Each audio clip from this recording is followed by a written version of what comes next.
사무엘상 24장 1에서 15절 한 절 교독하겠습니다.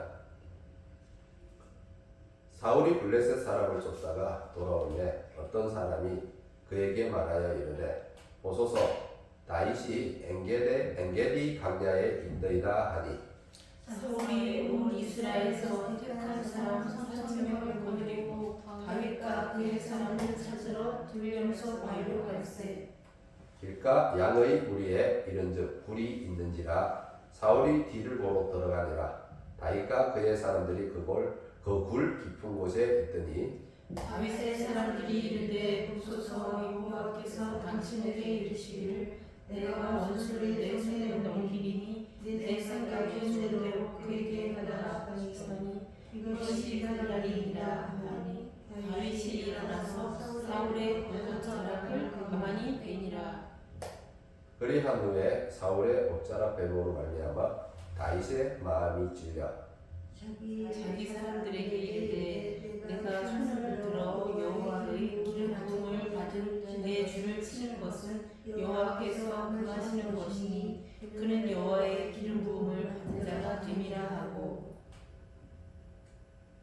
다윗이 이 말로 자기 사람들을 금하여 사울을 해하지 못하게 하니라. 사울이 일어나 굴에서 나가 자기 길을 가니라. 그 후에도 다윗도 일어나 굴에서 나가 사울의 뒤에서 외쳐 이르되 내 주 왕이여 하매 사울이 돌아오는지라 다윗이 땅에 엎드려 절하고. 다윗이 사울에게 이르되 보소서 다윗이 왕을 해하려 한다고 하는 사람들의 말을 왕은 어찌 들으시나이까. 오늘 여호와께서 그래서 왕을 내 손에 넘기신 것을 왕이 하신 것입니다. 어떤 사람이 나를 권하여 왕을 죽이라 하였으나 내가 왕을 아껴 말하기를 나는 내 손을 들어 내 주를 해하지 아니하리니 그는 여호와의 기름 부음 받은 자가 아니기 때문이라 하였나이다. 내 아버지여 보소서 내 손에 있는 왕의 옷자락을 보소서 내가 왕을 죽이지 아니하고 겉옷자락만 베었은즉 내 손에 악이나 죄가가 없는 줄을 오늘 아실지니이다. 왕은 내 생명을 찾아 해하려 하시나 나는 왕에게 범죄한 일이 없나이다. 여호와께서는 나와 왕 사이를 판단하사 여호와께서 나를 위하여 왕에게 보복하시려니와 내 손으로 왕을 해하지 않겠나이다. 옛 속담에 말하기를 악은 악인에게서 난다 하였으니 내 손이 왕을 해하지 아니하리이다. 이스라엘 왕이 누구를 따라 나왔으며 누구의 뒤를 쫓으니까 죽은 개나 벼룩을 쫓음이니이다. 다 함께 읽겠습니다. 그런즉 여호와께서 재판장이 되어 나와 왕 사이에 심판하사 나의 사정을 살펴 억울함을 풀어주시고 나를 왕의 손에서 건지시기를 원하나이다 하니라. 아멘. 오늘의 말씀은 하나님의 은혜와 하나님의 뜻. 제목이 너무 길어서 조금 줄였는데요. 하나님의 은혜와 하나님의 뜻의 차이입니다. 사도행전 13장 22절의 말씀입니다. 사도행전 13장 22절의 말씀. 회하시고 다윗을 왕으로 세우시고 증언하여 이르시되 내가 이새의 아들 다윗을 만나니 내 마음에 맞는 사람이라 내 뜻을 다 이루리라 하시더니 아멘.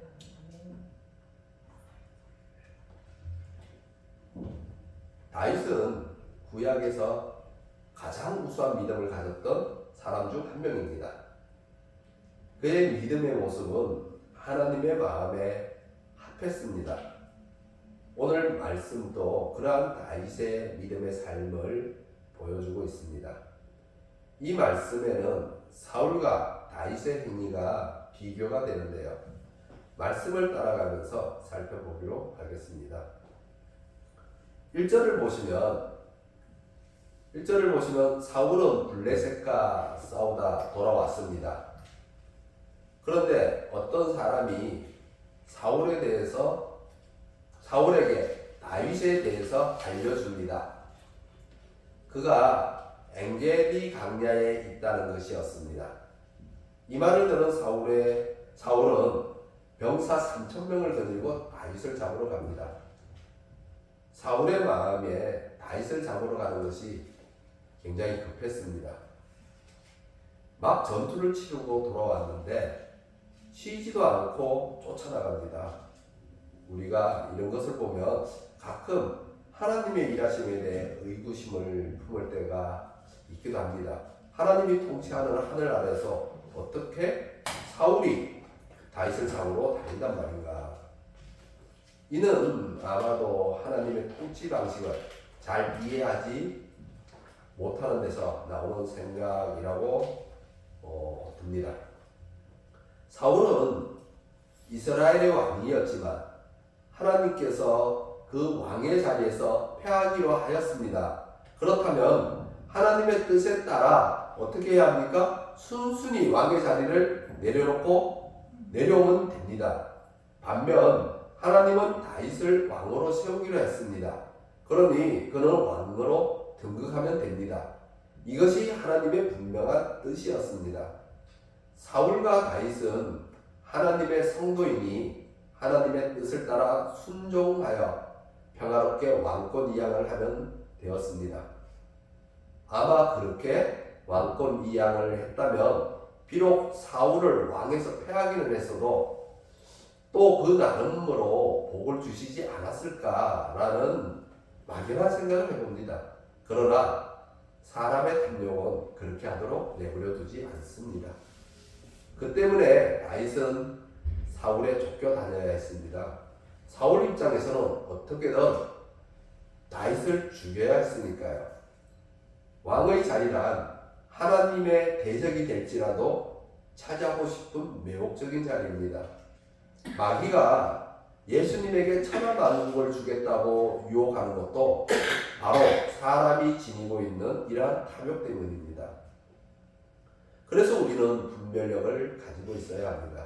내가 언제든지 나도 모르게 하나님의 대적자가 될 수 있다는 사실을 말입니다. 우리 마음속에 있는 탐욕이 발동하면 하나님의 대적자가 될지라도 그것을 취해야 할 정도로 강력합니다. 사울의 행위는 하나님의 뜻을 거스르는 행위였고 하나님의 뜻이 이루어지지 못하게 하는 행위였습니다. 그렇게 병사 3,000을 이끌고 엔게디 강야로 쫓아갔습니다. 그러다가 용변을 보기 위해 굴로 들어가서 볼일을 보게 되는데 하필이면 그 굴에 다윗과 그의 일행이 숨어 있던 겁니다. 아주 묘한 상황이 발생했습니다. 다윗에게 찾아온 천재 이루의 기회였습니다. 사울을 제거할 수 있는 하나님이 주신 은혜가 아니겠습니까? 사울로 인해 다윗이 겪었던 그 많은 어려움, 그렇게 쫓겨다니며 도망다니고 목숨의 위협을 받았던 그 고난, 그것에 대한 하나님의 위로가 아니겠습니까? 그렇다면 다윗은 주저할 필요가 없습니다. 자기 손아귀 안으로 들어온 것이 하나님의 은혜이라면 말입니다. 기회를 놓칠 수가 없겠지요. 거기다가 부하들까지도 이 상황을 거둡니다. 4절 상반절을 다시 한번 보시면 4절 상반절만 보겠습니다. 4절 상반절을 보시면 자, 다 같이 읽어볼까요? 다윗의 사람들이 이르되 보소서 여호와께서 당신에게 이르시기를 내가 원수를 내 손에 넘기리니 내 생각에 좋은 대로 그에게 행하라 하시더니 이것이 그날이니이다. 네. 이렇게 모두 이 상황을 어떻게 인식한다고요? 모두 어떻게 본다고요? 네, 죽이는데 하나님이 만들어주신 상황, 하나님의 은혜로 다 받아들이고 있습니다. 예. 이렇게 모두의 생각을 따라 이 상황을 하나님의 은혜로 받아들이면 됩니다. 그러면 모든 문제가 간단하게 해결이 됩니다. 그렇다면 다윗의 판단은 무엇이었을까요? 여러분은 이 상황에 대해서 어떻게 판단하십니까? 나를 죽이려고 쫓아온 사람이 무방비 상태로 내 앞에 놓여 있습니다. 나에게는 나를 도와줄 병사도 있고 내 손에는 무기도 있습니다. 어떻게 하실 건가요? 기름 부으신 분이니까 못 죽이죠. 자, 1절로 다시 돌아가 보면 사울은 기회가 있을 때마다 다윗을 잡으러 다닙니다. 그런데 다윗도 기름 부음을 받은 사람이거든요. 다윗도 기름 부음을 받았는데 사울은 기회가 있을 때마다 잡으러 다닙니다. 어떤 사람이 정보를 가져다 주었습니다. 사울은 이 정보 하나를 가지고 다윗을 잡을 기회를 삼습니다. 그리고 그 앞에도 보시면 23장 19절을 보시면 10사람들이 사울에게 와서 다윗에 대한 정보를 줍니다. 사울은 어김없이 또 이 기회를 활용합니다. 그래서 이번에는 다윗이 거의 잡힐 뻔했습니다. 그 23장 끝부분에 가면 거의 다윗이 잡힐 뻔합니다. 근데 이때 블레셋 사람들이 쳐들어오죠. 그게 28절에 나와 있습니다.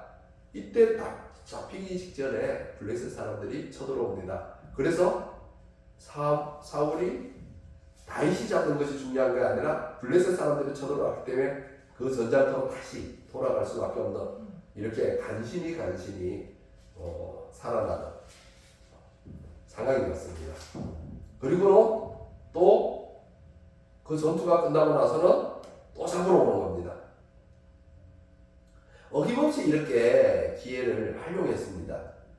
대부분의 사람들은 이렇게 사울처럼 자기에게 찾아온 기회를 놓치려고 하지 않습니다. 어떻게든 기회를 잡으려고 하죠. 사실 그것이 사람들이 살아가는 데 있어서는 분명 지혜입니다. 기회를 잡는 것이 지혜이죠. 또 더 나아가서는 기회를 하나님의 은혜로 생각할 수도 있습니다. 물론 기회가 하나님의 은혜일 때도 분명히 있습니다. 우리도 다윗과 같은 이러한 상황을 접하는 경우가 있습니다. 살다 보면 나를 어렵게 하는 자들이 생겨납니다. 그로 인해서 마음이 어려워지고 마음에 화가 생기기도 합니다. 기간이 길어지면 더욱더 고통스럽죠. 그런데 그러한 자를 공격할 기회를 잡게 되었습니다. 그의 약점을 잡고 흔들 기회를 갖게 되었습니다. 비난할 기회를 갖게 되었습니다. 그리고 이런 기회가 또 나의 기도에 의해서 찾아왔다면 하나님의 은혜라는 생각이 들어옵니다. 대적자를 내 손에 넘겨주시는 하나님의 은혜 말입니다. 그러나 여기서 우리는 어떤 판단을 해야 할까요? 바른 판단을 할 필요가 있습니다. 기회가 내 앞에 주어졌다고 해서 그것이 모두 하나님이 기뻐하시는 뜻이냐 하는 겁니다. 하나님은 나를 돌보시기 위해 은혜를 베푸시지만 내가 원수가 하는 일에 반드시 은혜를 베푸시지는 않습니다. 로마서 12장 19절을 함께 읽겠습니다. 로마서 12장 19절, 로마서 12장 19절입니다.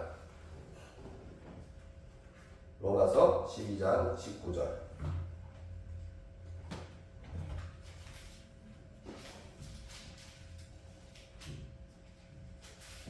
로마서 12장 19절은 신약 페이지로 257페이지, 신약 페이지로 257페이지에 있습니다. 앞뒤로 한 페이지 정도 차이가 날 수 있습니다. 256에서 258까지, 257 로마서 12장 19절. 자, 로마서 12장 19절 다 찾아졌으면 257페이지, 신약 페이지 257페이지, 로마서 12장 19절.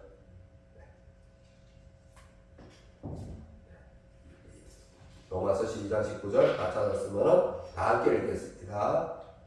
자, 읽겠습니다. 내 사랑하는 자들아, 너희가 친히 원수를 갚지 말고 하나님의 진노하심을 맡기라. 기록되었으되 원수 갚는 것이 내게 있으니 내가 갚으리라. 고 주께서 말씀하시니라. 아멘. 우리가 직접 원수를 갚으려는 것을 하나님은 허락하지 않으십니다. 원수 갚는 것은 하나님께 맡기라고 합니다. 아멘. 이는 우리가 아름답게 살기를 원하시는 거죠. 원수 갚는 일은 당장 효과가 날지라도 험악한 일이며 포악을 간용케 하는 일이기 때문입니다. 저는 이런 부분에서 성경에서 하나님의 일하심을 이해하기가 힘들 때가 종종 있습니다. 성경을 읽다 보면 이해하기 힘들 때가 있는데 엘리야도 마찬가지지만 다윗도 마찬가지입니다. 다윗은 이 사건이 지나고 한참 후 결국 왕으로 등극을 합니다. 그리고 다윗은 전쟁을 통해 주변국들을 평정합니다. 사사기 내내 이스라엘을 괴롭혔던 블레셋도 정복하고 에돔도 정복하고 모압과 암몬도 정복하고 다메섹도 정복합니다. 아람의 여러 지역을 정복합니다. 정복 사업을 통해 이스라엘의 영토를 확장합니다. 그리고 그 정복 사업에 하나님이 도우십니다. 분명 하나님이 다윗을 도우세요. 하나님이 은혜를 베푸십니다. 이에 이의를 제기할 분은 없을 겁니다. 그런데 나중에 가서 다윗이 하나님의 성전을 지으려고 할 때 거절합니다. 그 거절의 이유가 뭐냐면 우리 역대상 22장 8절을 통해 또 살펴보겠습니다. 역대상 22장 8절.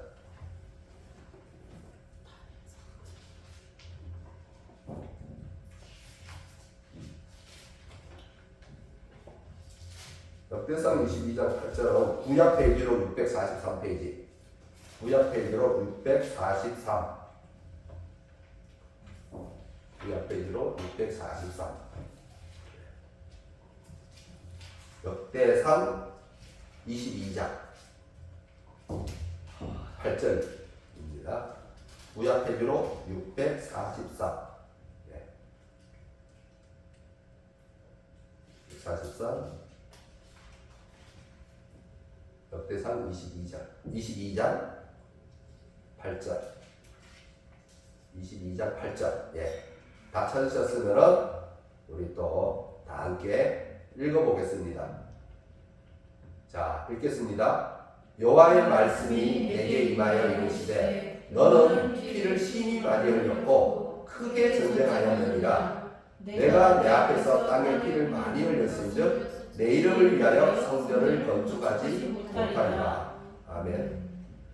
폭력으로 피를 많이 흘렸다고 하여 성전을 건축하지 못하게 합니다. 그러면 여기서 우리가 한번 생각해 봐야겠죠. 이는 우리 신앙생활을 위해서 굉장히 중요합니다. 분명 하나님은 다윗의 전복 사업을 도우셨습니다. 은혜를 베푸셨죠. 그런데 이것이 정작 다윗이 성전을 짓는데 거절하는 이유가 됩니다. 다윗에게서 성전을 받지 않겠다는 거죠. 거절해버립니다. 그래서 성경을 읽을 때 이런 부분들이 그냥 지나치지 않다 보니까 이 성경을 이해하는데 어려움을 겪을 때가 있습니다. 하나님이 하나님의 성도들을 분명히 도우시고 하나님께 은혜를 베푸십니다. 거절하지 않으시죠. 그런데 이 도우심이 다 하나님이 기뻐하시는 뜻이냐라는 겁니다. 즉 하나님의 은혜가 다 하나님의 기뻐하심의 뜻이 아닐 수도 있다는 거죠. 이것이 성경을 읽을 때 매우 어려움을 겪는 부분입니다. 하나님이 우리의 연약함 때문에 베푸시는 은혜이지 그것이 하나님의 기뻐하시는 뜻이어서 베푸시는 은혜가 아닐 수 있다는 거죠. 우리가 연약하기 때문에 우리가 부모와 어린 자식의 관계를 생각해봐도 아이들이 때를 쓸 때 우리가 그것이 옳아서 들어주는 것이 아니라 그냥 아이기 때문에 들어주는 겁니다. 그러니까 하나님이 우리에게 은혜를 베푸시는 것이 하나님의 기뻐하시는 뜻이 아닐 수도 있다는 것을 이 말씀을 통해서 우리가 또 한번 깨달을 수 있어야 합니다. 하나님이 우리의 연약함 때문에 베푸시는 은혜와 하나님의 기뻐하시는 뜻은 구분할 수 있어야 합니다. 이게 동일하지 않을 수 있다는 겁니다. 하나님이 영광 받기를 원하시는 방식이 따로 있습니다. 하나님은 우리의 생각과는 다른 방식으로 영광을 받습니다. 우리의 생각과는 정반대입니다. 쉽게 말해서 우리의 예수님이 왜 신약의 시대에 와서 유대인들에게 거절을 당하죠? 왜 유대인들은 예수님을 받아들이지 않습니까? 유대인들은 하나님의 선택된 백성이지 않습니까? 그들은 선민이라고 자부합니다. 그런데 정작 하나님이 이 땅에 몸을 입고 이 땅에 오셨는데 거절을 합니다. 싫다고 합니다. 그런데 그들은 또 누구의 어떤 메시아를 원하냐면 다윗의 후손의 메시아를 원해요. 다윗의 후손의 메시아를 원하는데 다윗의 후손의 메시아가 왔는데 거절합니다.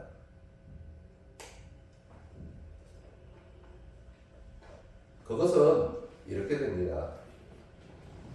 다윗은 왕으로 있을 때 조금 전에도 말했지만 온 주변 지역을 평정하며 전쟁을 하며 평정하며 나라를 강력한 제국으로 세워놨습니다. 다윗을 생각하면 유대인들이 다윗을 생각하면 연약한 메시아가 아닙니다. 강력한 메시아입니다. 그래서 여기 다윗이 있습니다. 여기 예수님이 있습니다. 다윗과 예수님을 한 줄로 쫙 긋고 그 밑에다가 한번 받침대를 세워보세요. 그럼 신소가 되죠. 유대인들은 누구를 들어 올리겠습니까? 다윗을 들어 올립니다. 다윗을 들어 올리니 예수님은 내려갑니다. 이게 하나님이 만들어 놓은 우리의 신앙 상태입니다. 하나님이 무엇을 보고 무엇을 깨닫게 하는지 우리에게 엄청난 어떤 영광, 엄청난 어떤 힘, 능력이 아닙니다. 하나님이 받으시는 영광은 가장 낮은 자리에서 받는 영광입니다. 그런데 우리는 항상 이것이 거꾸로 되어 있기 때문에 늘 구원에 대해서 잘 이해가 안 되는 거죠. 만약 다윗이 성전을 지었고 하나님이 그것을 받으셨다면 사람들의 기억 속에는 하나님은 어떻게 기억되었을까요? 하나님은 전쟁하는 신, 힘이 있는 신, 폭력의 신으로 비춰졌을 수도 있습니다. 이것이 이방 사람들이 섬기는 우상들이기 때문입니다. 그냥 은혜 베풀고 복 주시는 신들 말입니다. 그에게 은혜 베풀고 복 주시고, 그러나 하나님은 단순히 자기 백성에게 은혜 베풀고 복 주기 위해서 우리를 인도하신 분이 아니라는 겁니다. 하나님은 인격이십니다.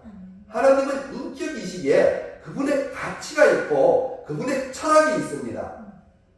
그분의 가치와 철학이 바로 우리에게서 실현될 때 그것이 실학이 됩니다. 우리를 통해 우리와 함께 자신의 뜻을 이뤄나가려 하시는 분이 하나님이십니다. 그래서 우리는 이러한 하나님의 뜻에 우리의 생각을 내려놓자, 내려놓아라, 내려놓아야 한다라고 하는 겁니다. 그런 면에서 바로 다윗은 하나님의 뜻 앞에 자신의 생각과 그리고 주변에서 조언하는 모든 말들을 다 내려놓았습니다. 많은 사람들의 조언에도 불구하고 옷자락을 베는 정도로, 그런데 그것마저도 마음의 찔림을 받는 그런 다윗이었습니다. 원수가 없는 일은 하나님의 진노하심을 받겠던 겁니다. 그는 자신이 직접 하기보다는 하나님의 일하심에 모든 것을 맡겼습니다. 사울은 기회가 있을 때마다 다윗을 잡으러 다녔습니다. 그러나 다윗은 자기 앞에 놓인 그 절호의 기회도 잡지 않았습니다. 우리 같으면 이러한 다윗을 가리켜 뭐라고 합니까? 참 어리석다. 예, 바보다. 그죠? 참 어리석다, 바보다. 미련하네. 이것이 빠른 길이 아니야? 이것이 네가 왕이 되는 빠른 길이야. 사울을 지금 죽이면 너가 당장 왕이 될 수 있어. 그리고 이 쫓겨다니는 신세에서도 벗어나. 왜 이 기회를 놓친단 말이야? 바로 이것은 세상에서 가르치는 지혜이죠. 하나님의 말씀과 세상의 지혜는 같은 목표를 두고도 서로 반대 방향으로 나아갑니다. 여기 목표가 있으면 세상의 지혜가 이렇게 왼쪽으로 나아가면 하나님의 말씀은 오른쪽으로 나아가죠. 서로가 다르게 나아갑니다. 그래서 같은 목표를 향해서 가는 것처럼 보여도 그 도착점은 전혀 다르게 됩니다. 하나님이 주셨다고 생각되는 기회, 이는 천재이루의 기회였습니다. 그 기회를 잡는 것이 하나님의 뜻에 부합한 것인지는 생각해 봐야 합니다. 다윗을 믿는 성도였고 어떤 일이 이루어지는 결과는 하나님의 뜻 안에서 되는 것이 중요했습니다. 그것이 선입니다. 하나님의 뜻 안에서 결과를 생각하는 것이 선을 이루게 되는 겁니다. 결과만 이루게 하다 보면 결과 후에 많은 후유증이 생겨나게 됩니다. 다윗이 만약 그 자리에서 사울을 죽였다면 그는 어떻게 이해됩니까? 군사 쿠데타를 통해 정권을 잡은 왕이 될 겁니다. 무력으로 왕위를 찬탈하는 행위는 그 정통성을 인정받기가 힘듭니다. 따라서 또 다른 쿠데타에 불씨를 남길 수가 있을 겁니다. 그것을 잘 보여주는 것이 어디입니까? 바로 북이스라엘의 왕국의 역사입니다. 북이스라엘 왕정은 왕위가 대략 3대쯤 내려가면 바뀝니다. 계속해서 새로운 쿠데타가 일어납니다. 그래서 다른 사람이 왕위에 오르고 다른 사람이 왕위에 오릅니다.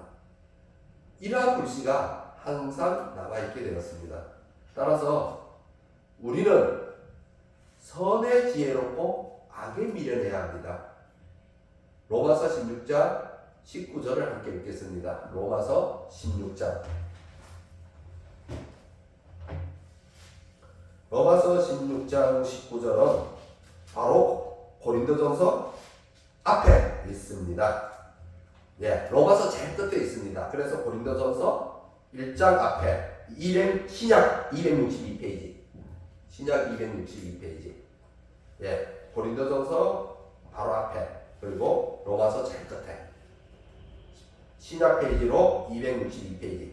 상단에 페이지 수가 나와 있죠. 상단에 보면 페이지 수가 나와 있습니다. 신약 페이지로 262페이지에 있습니다. 네. 자, 찾으셨으면 다 같이 읽겠습니다. 너희의 순종함이 모든 사람에게 들리는지라. 그러므로 내가 너희로 말미암아 기뻐하노니 너희가 선한데 지혜롭고 악한데 미련하기를 원하노라. 아멘. 아멘. 예, 선한데 지혜롭고 악한데 미련해야 합니다. 선한데 지혜롭고 악한데 미련하려면 그 사람의 영적 상태가 건강하고 민감해야 합니다. 그런데 어떻게 해야 영적 상태가 건강하고 민감해집니까? 항상 성도에게는 한 가지밖에 없습니다. 하나님의 말씀과 기도밖에 없습니다. 하나님의 말씀에 초점이 맞추어져 있어야 건강한 영적 상태를 유지할 수 있습니다.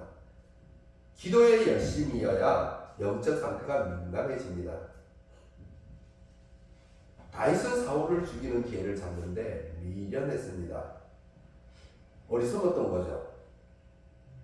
사울을 죽이는 기회를 잡는데 미련하고 어리석었으니까 선한데 지혜로운 거죠.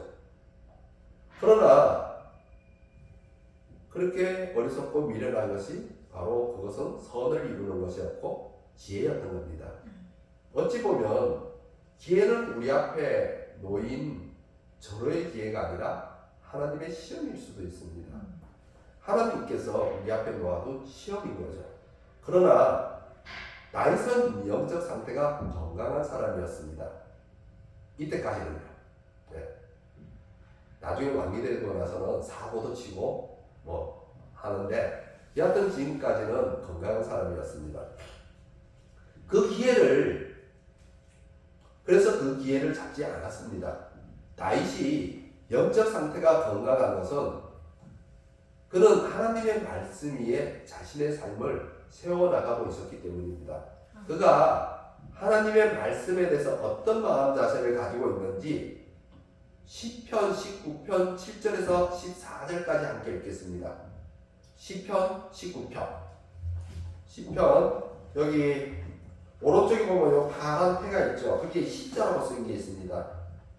예. 시자라고 써있는데 시잠전이라고 써있는데 거기에 보면 시잠전에서 시편이 있습니다.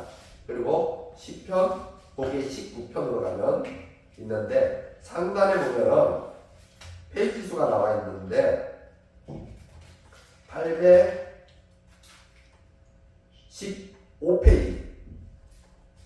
815페이지 예. 상단에 보면 815페이지 나와 있습니다. 10편, 19편. 여기서 7절에서 14절까지 읽겠습니다. 7절에서 14절까지 우리 다 같이 한 목소리로 7절에서 14절까지 읽어보겠습니다. 여호와의 율법은 완전하여 영혼을 소성시키며 여호와의 증거는 확실하여 우둔한 자를 지혜롭게 하며 여호와의 교훈은 정직하여 마음을 기쁘게 하고 여호와의 계명은 순결하여 눈을 밝게 하시도다. 여호와를 경외하는 도는 경결하여 영혼까지 이르고 여호와의 법도 진실하여 다 의로우니 금 곧 많은 순금보다 더 사모할 것이며 꿀과 소밀꿀보다 더 달도다. 또 주의 종이 이것으로 경고를 받고 이것을 지킴으로 상이 크니이다. 자기의 허물을 능히 깨달을 자 누구리요. 나를 숨은 허물에서 벗어나게 하소서. 또 주의 종에게 고의로 죄를 짓지 말게 하사 그 죄가 나를 주장하지 못하게 하소서. 그리하면 내가 정직하여 큰 죄가에서 벗어나겠나이다. 나의 반석이요 나의 구속자이신 여호와여 내 입의 말과 마음의 묵상이 주님 앞에 연락되기를 원하나이다. 아멘. 우리 여기서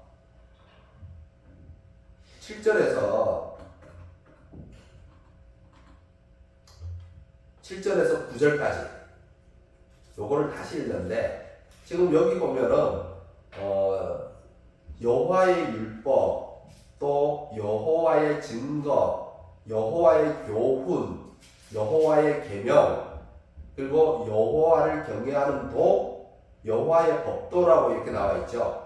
근데 요 말을 우리가 하나님의 말씀을 한번 바꿔서 읽어볼까요? 하나님의 말씀으로 바꿔서 읽어보면은 이렇게 되잖아요. 여호와의 율법은 요게 하나님의 말씀은 완전하여 영혼을 소성시키며 하나님의 증거는 확실하여 이렇게 한번 하나님의 말씀으로 바꿔서 읽어보겠습니다. 다시 한번 읽어보겠습니다. 잠깐만요. 자, 다시 한번 읽어보겠습니다. 하나님의 말씀은 완전하여 영혼을 소성시키며 하나님의 말씀은 확실하여 우둔한 자를 지혜롭게 하며 하나님의 교훈은 정직하여 마음을 기쁘게 하고 하나님의 말씀은 순결하여 눈을 밝게 하시도다.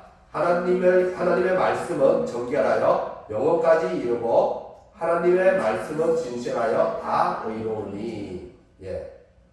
하나님의 말씀이 우리에게 어떻게 유익한지를 말하고 있습니다.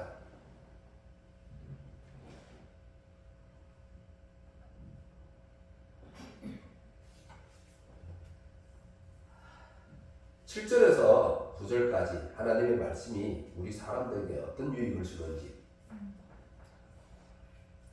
다윗은 찬양한 다음에 그래서 10절에 그 하나님의 말씀이 자기에게 어떻게 와닿는지 묘사하고 있습니다. 어떻게 와닿죠? 10절에 어떻게 와닿습니까?